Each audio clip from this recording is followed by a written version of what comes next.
Promova TV, a home of testimonies.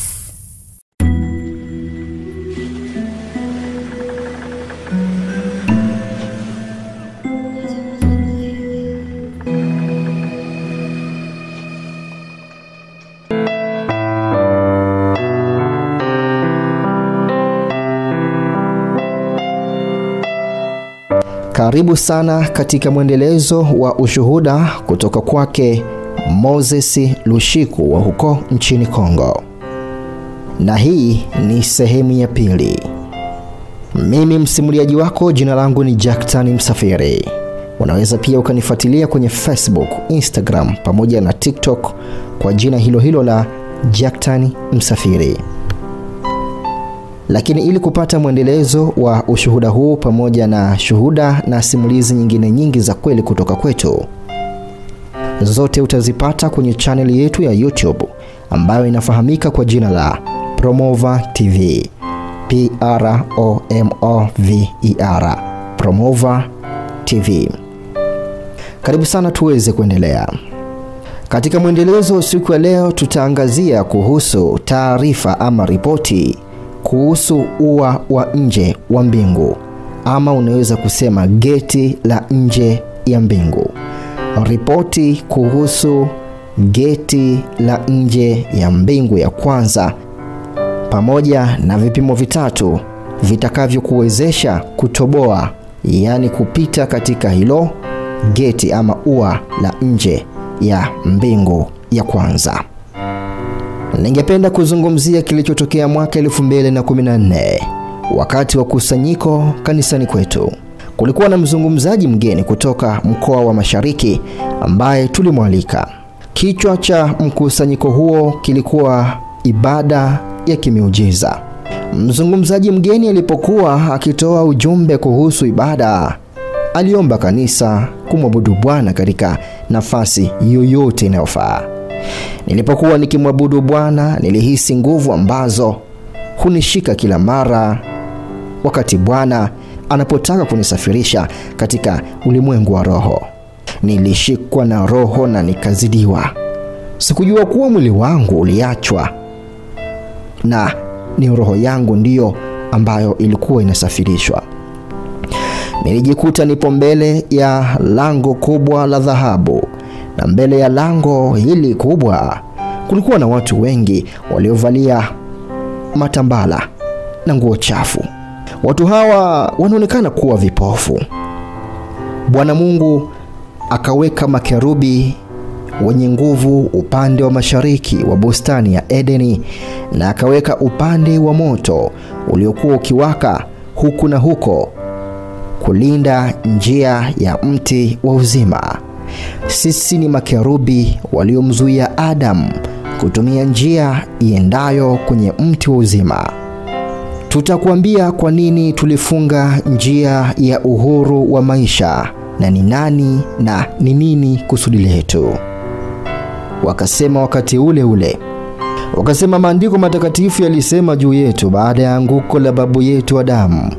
Kumbuka Adamu alipofanya dhambi, Biblia ilisema baada ya kuotoa, Bwana Mungu akaweka makerubi wenye nguvu upande wa mashariki wa bustani ya Edeni, na akaweka upande moto uliokuwa ukiwaka huku na huko kulinda njia ya mti wa uzima. Kitabu cha Mwanzo sura ya 3 mstari wa 22 hadi 24 kinasema, Bwana Mungu akasema, tazama mtu amekuwa kama mmoja wetu, wa kujua mema na mabaya, na sasa asije akanyosha mkono wake akatoa matunda ya mti wa uzima akala na kuishi milele. Kwa hiyo Bwana Mungu akamtoa katika bustani ya Edeni alime ardhi ambayo katika hiyo alitwaliwa.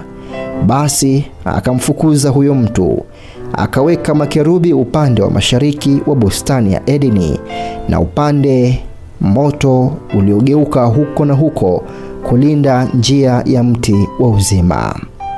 Mwisho kunukuu. Kisha wakaniambia, njoo uone. Tukasogea hadi sehemu ambayo niliona usawa. Kulikuwa na vyombo viwili vilivyoning'inia kwenye mizani iliyo na maji. Kisha malaika wakasema, tutakuonesha jinsi ulivyokuja hapa. Tutakwambia mahali hapa ni nini na ni kwa nini watu hawa ni vipofu na wamevaa nguo zilizochanika na ni nini lengo la usawa huu. Makerubi waliniambia wanadamu kupitia kanisa wana nguvu tatu zinazowezesha kufikia mahakama ya mbinguni. Nguvu hizi tatu ni vipimo vitatu au njia ya usafiri wa waumini katika ufalme wa mbinguni. Wakaniambia nguvu ya kwanza ambayo ni kipimo cha kwanza ni ibada. Ninyi wa Kristo mnapomwabudu Bwana popote mlipo duniani, kunakuwa na utengano kati ya mwili wako na roho yako na unasafirishwa hadi eneo la mbinguni kwa usahihi kabisa.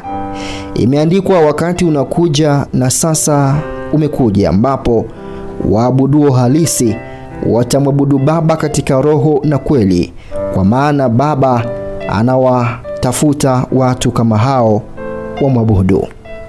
Kitabu cha Yohana sura ya 4 mstari wa 23. Lakini saa inakuja, nayo saa ipo, ambayo waabuduo halisi watamwabudu Baba katika roho na kweli. Malaika waliniambia nguvu ya mwelekeo wa pili. Nguvu ya mwelekeo wa pili unaofanya ninyi watu wa Mungu msafirishwe kwenda mbinguni ni maombi. Kila Mkristo anapoomba popote alipo duniani, kutakuwa na utengano kati ya mwili wake na roho yake itakayosafirishwa kwa ua wa nje wa ufalme wa mbinguni, au tuseme kwenye geti la nje ama fensi ya nje ya ufalme wa mbinguni. Nguvu au mwelekeo wa tatu unaosababisha Wakristo kunyakuliwa katika ua wa nje wa mbinguni ni kusoma na kusikilizwa kwa neno la Mungu. Unaposoma au kusikiliza mahubiri ya neno la Mungu, mambo hutokea katika ulimwengu wa roho. Kusoma au kusikia neno la Mungu husafirisha roho yako hadi ufalme wa mbinguni. Kila wakati unapofanya mambo haya, unaishi kwenye ua ama fensi ya nje ya ufalme wa mbinguni, kwa sababu ni takatifu. Malaika wakasema, unaporudi duniani, waambie wahubiri, waambie viongozi wa ibada, waambie waombaji kwamba wanakuja mbinguni kila wanapoomba, kila wanaposoma neno la Mungu na kumwabudu. Wakristo hawatambui jinsi gani mambo haya matatu ni matakatifu na matukufu.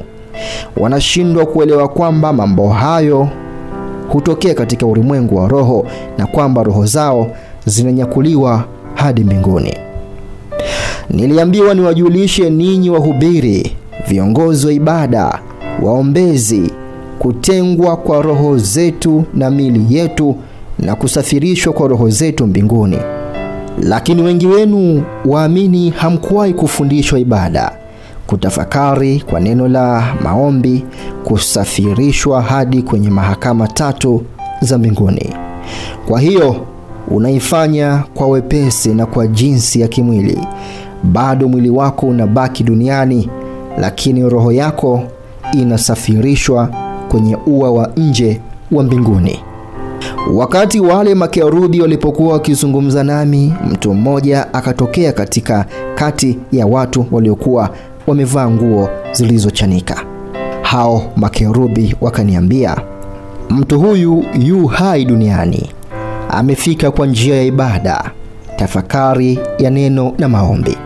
Wakristo hawatambui kwamba wao ni ufalme wa makuhani na ukuhani wa kifalme, na kwamba wanashughulikia mambo matakatifu na matukufu ambayo yana matokeo katika ulimwengu wa roho. Malaika walisema kwamba kanisa halijaelimishwa juu ya vitu vitakatifu na vitukufu. Kwa hivyo Wakristo wanashughulikia mambo matakatifu na matukufu kwa kawaida. Kisha malaika wakaniuliza, je, ulikuwa na hali gani kabla ya kufika mbinguni? Nikamjibu, nilikuwa ibadani. Walisema, lazima uwe safi kila wakati na ujitakase kabla ya kugusa vitu vitakatifu. Malaika waliniambia kwamba Wakristo wengi wanashindwa kujisafisha kabla ya kugusa vitu vitakatifu. Kwa hivyo wamekwama kwenye mahakama ya nje. Hawawezi kufikia mji huo katika patakatifu pa patakatifu. Malaika wawili walisema, Adamu alipofanya dhambi, Mungu alituamuru tumzuie asitumie njia iendayo kwenye mti wa uzima, na mti wa uzima ni Yesu Kristo aliyesema, mimi ndimi njia na kweli na uzima. Kusudi letu ni kuzuia Wakristo wa kimwili na wasio tayari ambao wanatua katika mahakama ya nje ili kufikia jiji katika patakatifu pa patakatifu. Wanashindwa kujitakasa ingawa wao ni ufalme wa kifalme wa makuhani na ukuhani wa kifalme, lakini wanashughulikia mambo matakatifu kama vile maombi ya ibada na kutafakari neno. Kama matokeo, wanatua katika ua wa nje wa ufalme wa mbinguni. Nilipotazama usawa mkubwa, niliona maji. Malaika akasema, unapofika katika ua wa nje katika hali ya utakatifu, tuna wajibu wa kukuosha na kukusafisha kwa maji yaliyo juu ya chombo cha mizani. Kisha itatubidi tukuvalishe vazi la walio safi kabisa, jeupe. Baadaye tunapaswa kukubadilisha muundo wa mwili wako kwa kukuvalisha mwili wa utukufu. Hata Mkristo anayetembea katika utakatifu anapaswa kuoshwa na makerubi. Wakati makerubi hawa walipokuwa wakizungumza nami, akatokea mtu. Kerubi alinikumbusha kuwa mtu huyu hajafa duniani, yuko hai na yuko vizuri kabisa. Anasafirishwa hapa mbinguni kupitia vitu vitakatifu. Niliona kwamba roho za watu wengi zilikuwa hapa katika mahakama hii ya nje. Walikuwa wamevaa mavazi yaliyoraruka na walikuwa wamekwama katika fensi ya nje ya ufalme wa mbinguni. Hawakuweza kufikia patakatifu pa patakatifu kama Adamu. Watu hawa walikuja kanisani na hawakujitakasa. Kisha makerubi wakamchukua yule mtu aliyekuwa mtakatifu na safi. Walimuosha kwenye maji yaliyokuwa kwenye chombo cha kusalia. Nilishangaa kwa sababu mtu huyu tayari alikuwa mtakatifu. Malaika wa Bwana walisoma mawazo yangu na wakasema, tunaosha mtu huyu licha ya utakatifu wake ili kuondoa asili ya Adamu. Yeye bado ni uzao wa Adamu. Asili ya Adamu ingali ndani yake. Kwa hiyo mwelekeo na mwenendo wa kutenda dhambi bado upo pale ndani yake. Malaika wa Bwana aliniambia, kila wakati unapokuja hapa kupitia vitu vitakatifu kama vile kuabudu, kazi yetu ni kuharibu na kuondoa mwelekeo wa mwenendo wa Adamu ili uweze kustahili kuingia katika mji mtakatifu wa milele. Makerubi walisema, ni jukumu letu kuwazuia waumini wasiostahili kuingia kwenye lango linalotenganisha ua wa nje na patakatifu. Kulikuwa na watu wengi katika ua wa nje, lakini ni mmoja tu ndiye aliyestahili kuingia katika mji mtakatifu kwa sababu amejitakasa. Waliobaki walikuwa wa kimwili na hawakuwa tayari. Walikuwa vipofu na wamevaa nguo zilizochanika. Sasa baada ya makerubi kumaliza kumosha yule mtu, walibadilisha sura yake ya kimwili kwa kumvalisha mwili unaong'aa na vazi la nuru, na akatumwa kupitia mlango wa kuingia mji mtakatifu. Kisha nikaona washirika wa kanisa langu wakikusanyika katika ua wa nje wa mbinguni kwa njia ya ibada, lakini hawakustahili kuingia katika jiji la mbinguni ambako Bwana Yesu Kristo alikuwa akiwakaribisha wale wanaostahili. Ndipo malaika wa Bwana wakanichukua, wakaniosha na kunivisha vazi linalong'aa lenye mwili wa utukufu. Kisha wakanipeleka katika milango miwili inayoelekea kwenye mji wa milele.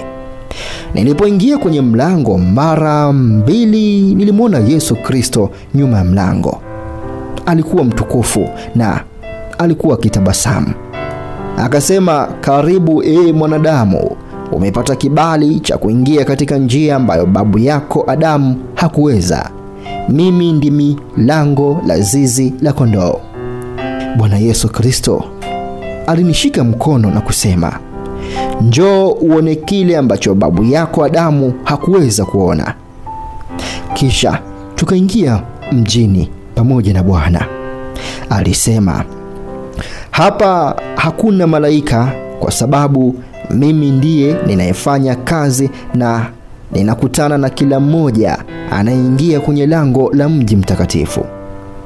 Yesu Kristo alisema, "Mlisikia habari za mbingu ya kwanza, basi tazama na kutafakari." Akili yangu ilipigwa kabisa na uzuri wa mahali hapa.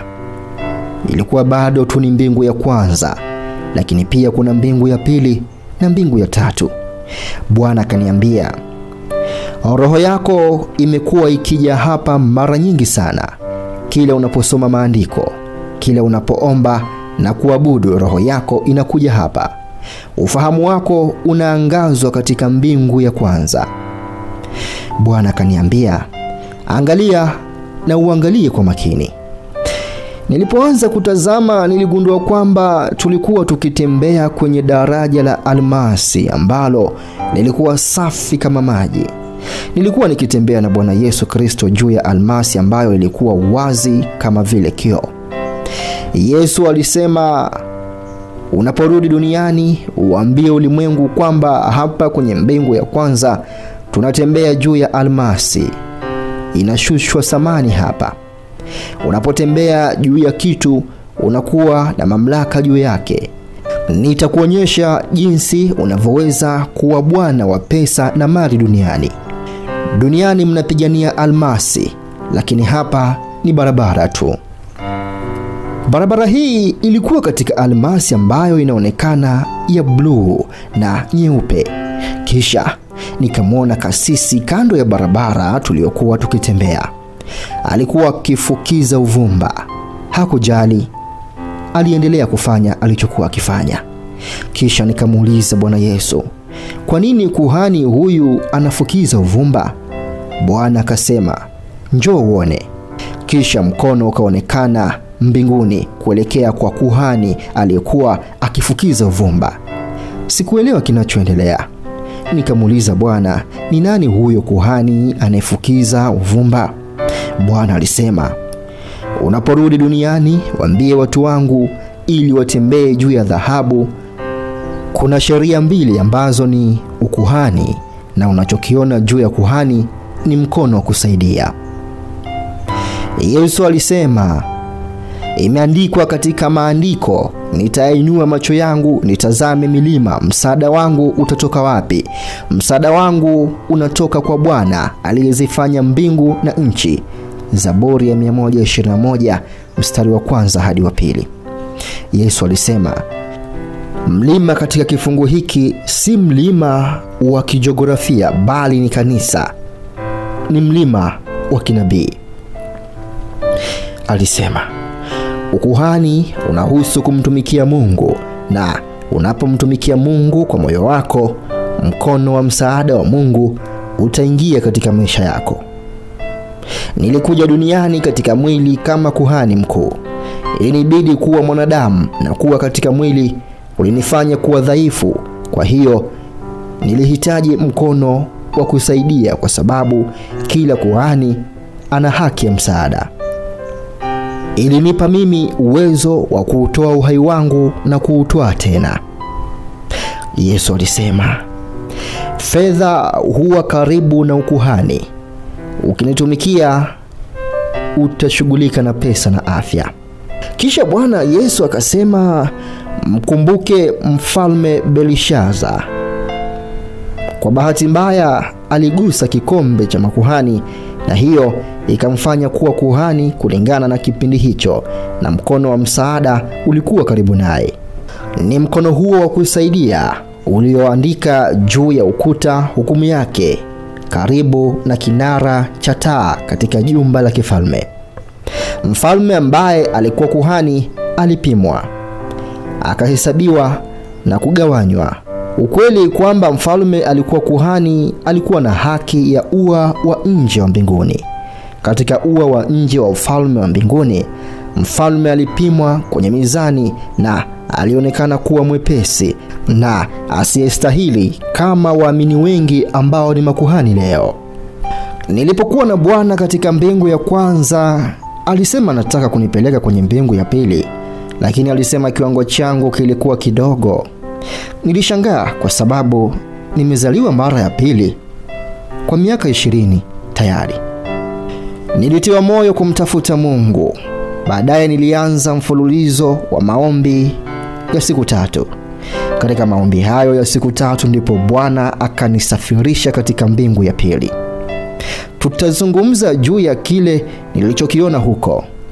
Leo imetokea nikiwa nyumbani kwa mwinjilisti Joseph ambaye alikuwa shahidi wa haya yote. Ni mjumbe wa baraza la viongozi wanaoongoza huduma yetu. Tulikuwa katika siku 3 za maombi, lakini siku ya 4 nilihisi nguvu ambayo huwa nahisi Mungu anapotaka kunitembelea. Nilisafirishwa hadi mbinguni. Tena nilijikuta katika mahakama ya nje kama mara ya mwisho. Tena nilioshwa na kuvikwa vazi jeupe.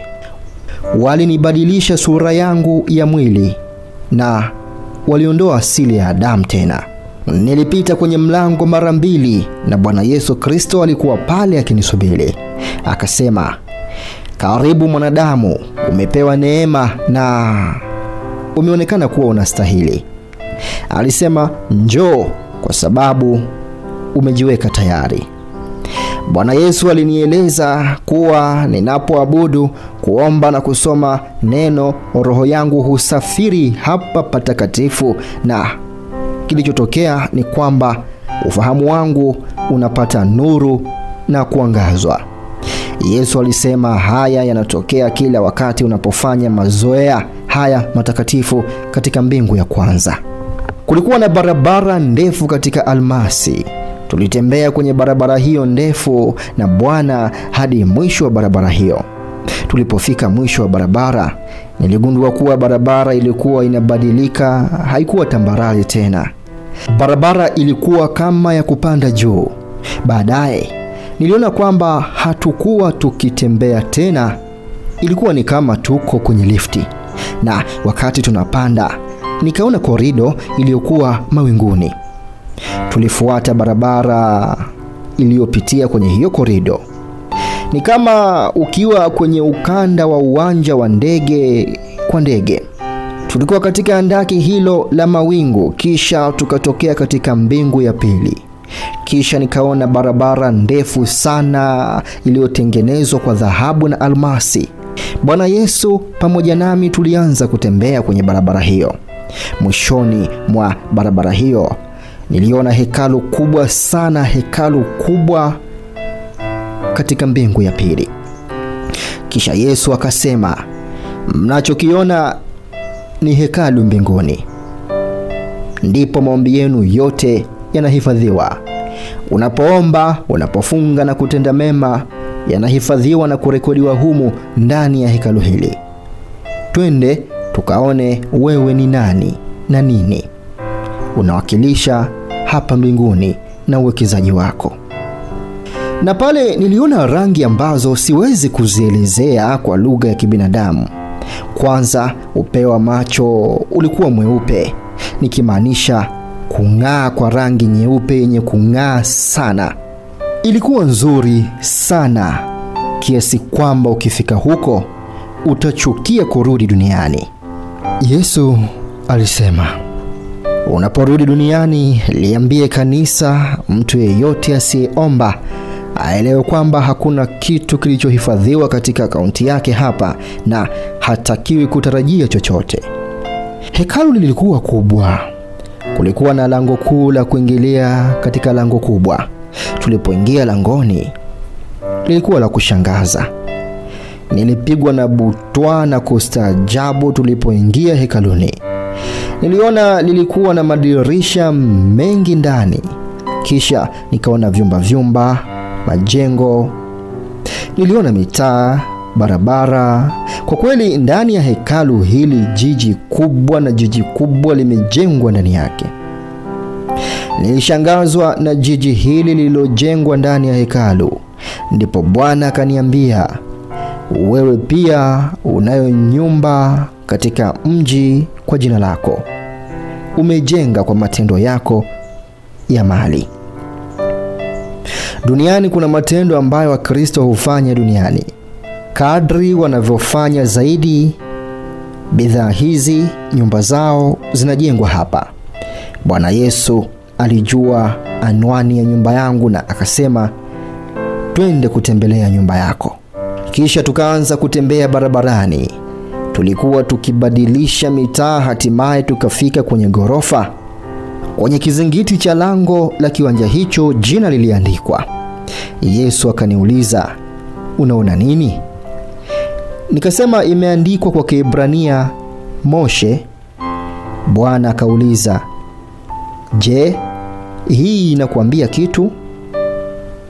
Hili ndilo jina lako na hii ndiyo nyumba yako. Mpendwa, nilipigwa na butwaa baada ya kugundua kuwa jina langu liko hapa mbinguni. Nilishangaa kujua kwamba licha ya kwamba ninaishi duniani, nilikuwa na ghorofa, makao mbinguni.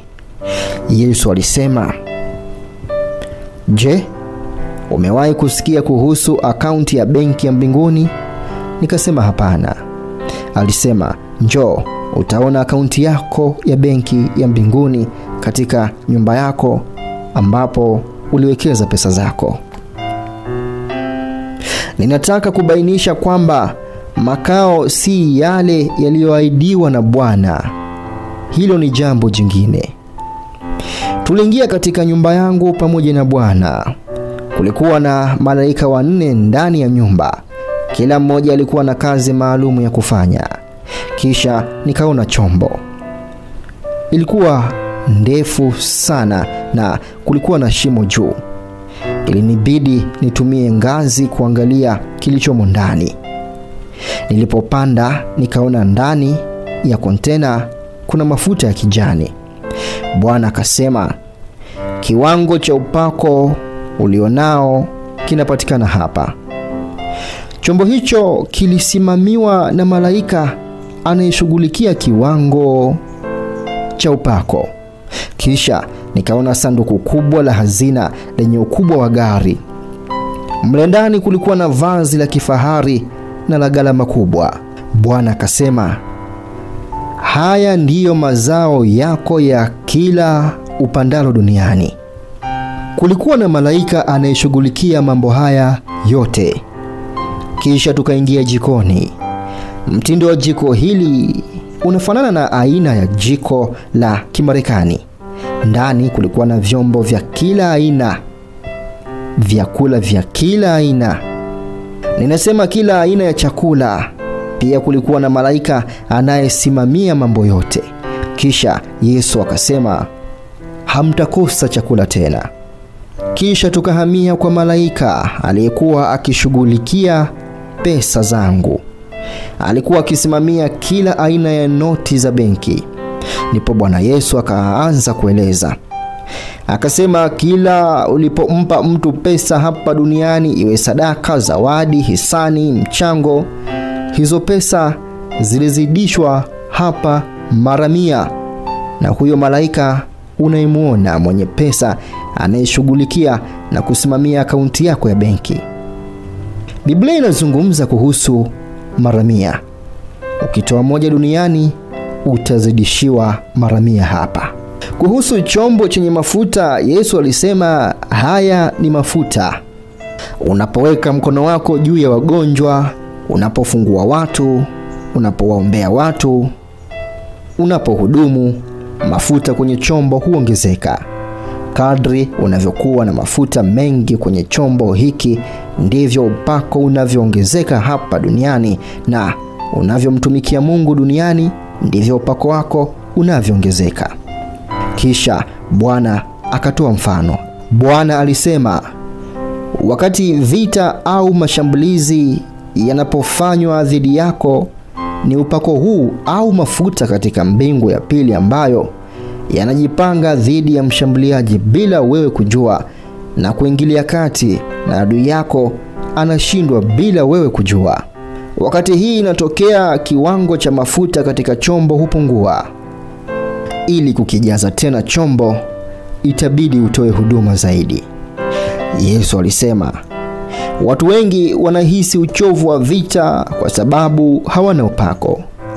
Kadri unavyotumikia kidogo, ndivyo upako unavyopungua.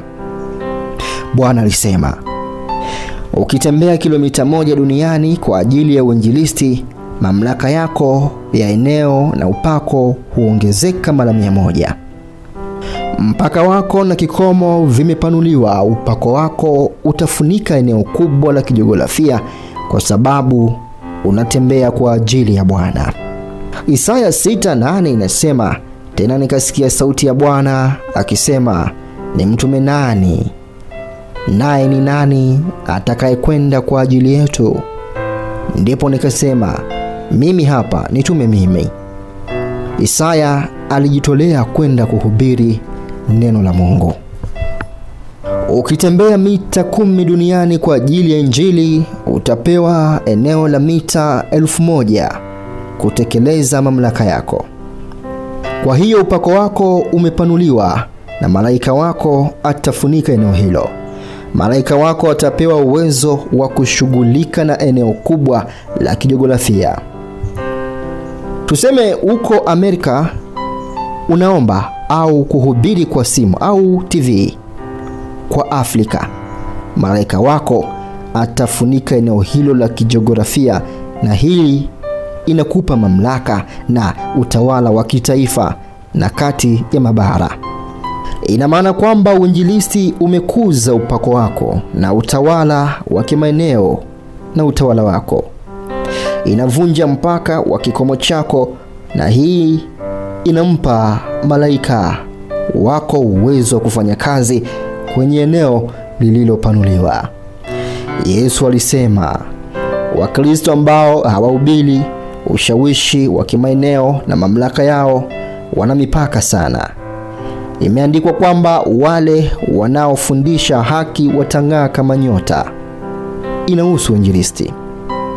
Kuomba na kusoma neno, roho yako inakuja hapa kwenye hekalu katika mbingu ya pili. Katika mahakama ya nje, unaoshwa na kutakaswa kutoka kwa tabia ya Adamu. Katika mahali patakatifu, ufahamu wako umeangazwa. Katika mbingu ya pili, roho yako inasafiri ili kupata mali yako, uwekezaji wako, kwa sababu kila unapofanya kazi duniani inaongezeka mara 100, kama Biblia ilisema katika Malaki 3:10, leteni zaka zote ghalani ili iwe ya kutosha chakula katika hekalu langu. Mkifanya hivyo, asema Bwana wa majeshi, nitawafungulia madirisha ya mbinguni, nitawamiminia baraka kubwa hata hamtapata nafasi ya kuipokea. Jaribuni mtihani. Katika mstari huu, Mungu anarejelea madirisha ya hekalu la mbinguni katika mbingu ya pili, ambapo maombi yetu na matendo yetu mema na mali na uwekezaji wetu huhifadhiwa. Kwa hiyo unapoabudu, kuomba, kusikia neno, roho yako inakuja hapa na kupata kile kilicho chako kulingana na uwekezaji wako, mali yako katika mbingu ya pili. Roho yako inakuja kudai na kumiliki kile kilicho chako katika mbingu ya pili.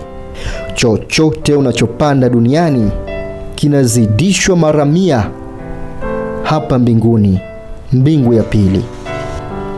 Iwe ni fedha, nguo au chakula. Naam, tutaishia hapo katika siku ya leo.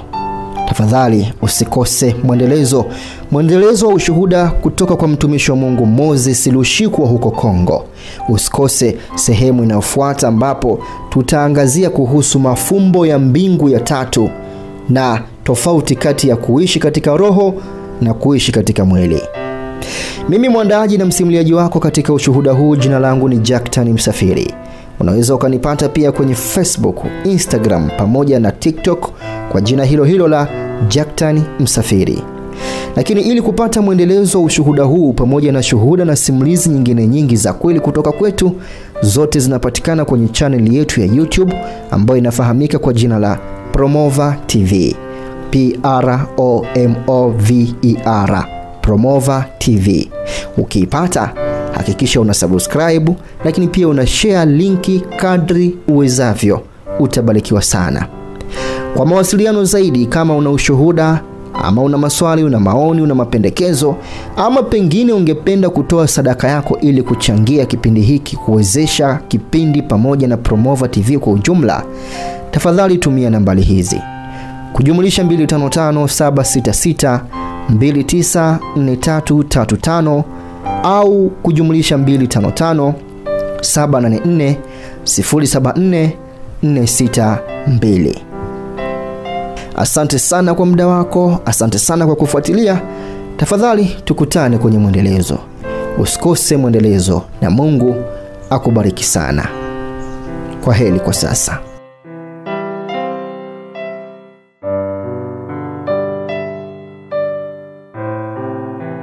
Hii ni habari njema. Promova TV inakualika ewe mtumishi wa Mungu ambaye ungependa kutoa ushuhuda au mahubiri ili kuwafikia watu wengi zaidi duniani. Wakati ni sasa. Promova TV itakurusha hewani bure katika vipindi vyake vya neno la siku, mkate wa siku, kutoka ibadani, wito wangu na ushuhuda. Nafasi hii ni kwa watumishi wa Mungu wa kweli. Basi wasiliana nasi kwa namba 0766294335 au 0784074462. Fursa hii si ya kuikosa.